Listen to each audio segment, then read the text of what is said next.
what's up, y'all? I said, what's up, y'all? Look at me while I'm talking to you, bro. Nah, I'm just messing with y'all, man. This your boy Knockout Boxing 86 TV, and we in here. So check this out, bro. Before we get going on our video, smash the like button, subscribe to the channel if you're new here, share the video, turn on your notifications, and don't forget we live Monday, Wednesday, and Thursday night, 7:30 p.m. Central Time. And we also live Sunday morning with the Singing OG, KQKC Boxing Network, Sunday mornings, 9 a.m. Central Standard Time. And please join the channel. I drop access to exclusive content for channel members.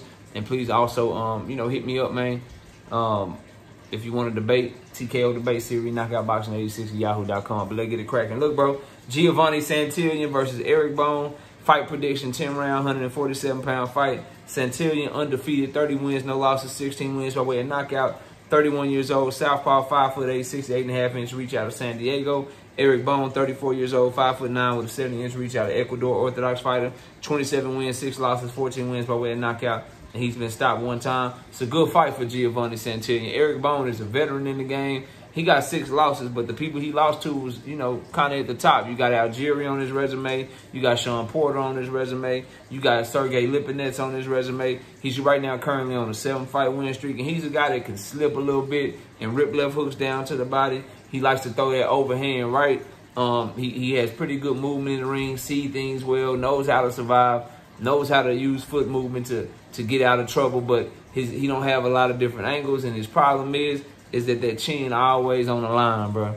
That's his problem, the head. His head don't move. He good with moving his feet when he need to, and I ain't talking about like just great foot movement. He know how to okay, let me move laterally, let me get out of here. True veteran in the game. One of these guys that can fight.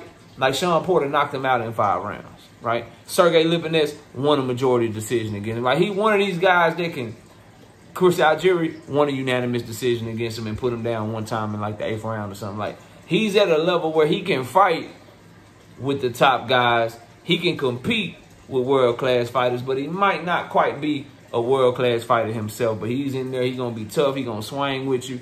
He's going to try to throw in between your shots. He's going to make you be on your P's and Q's. You go in there in the ring with Erick Bone, and you're not on your P's and Q's.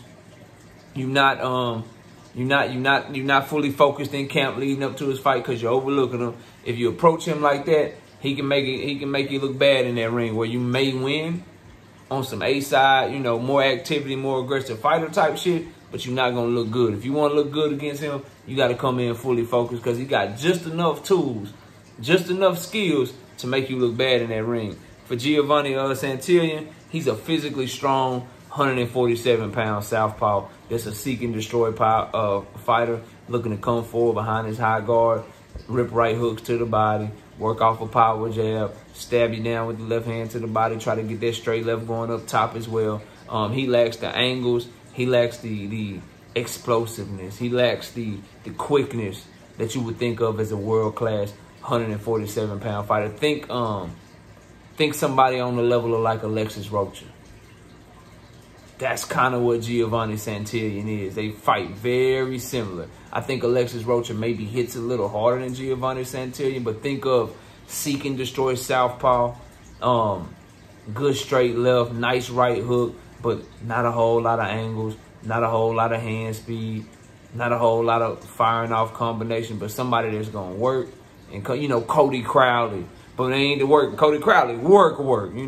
He probably got some of the best conditioning in 147-pound, like rivaling the conditioning and the work rate of Earl Spence type shit. Cody Crowley will work. But think of guys like that. Guys like Cody Crowley. Guys like Alexis Rocha, as I said. Guys that are coming forward behind a high guard and southpaw stance.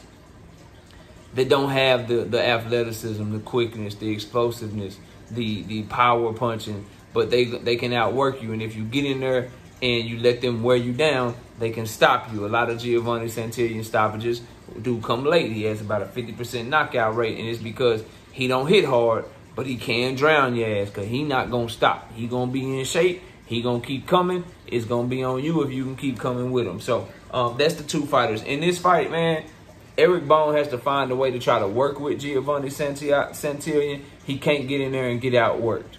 And I think his best bet is to maybe try to move, slip and rip some shit, get out. He cannot let Giovanni Santillan keep pushing him back, make him fight off the back foot, and then start getting off his combinations, start working to the body. The judges are gonna love that shit, and you gotta find a way to stand your ground and keep the fight in the middle of the ring. Cause Erick Bone is not, like, he ain't, if he on his back foot, he gonna be protecting himself most of the time, not letting his hands go, and that's where Santillan gonna be able to get the better in exchange. It's like he cannot just take the back foot and let Santillan use his strength to push him back and use his strength to get him against the ropes and start, you know, landing his shots to the body while Bone is shelling up in a high guard and shit. For Santillan, exactly the opposite. You press him out. You're the younger, more vibrant fighter. You're the one that's been in less wars.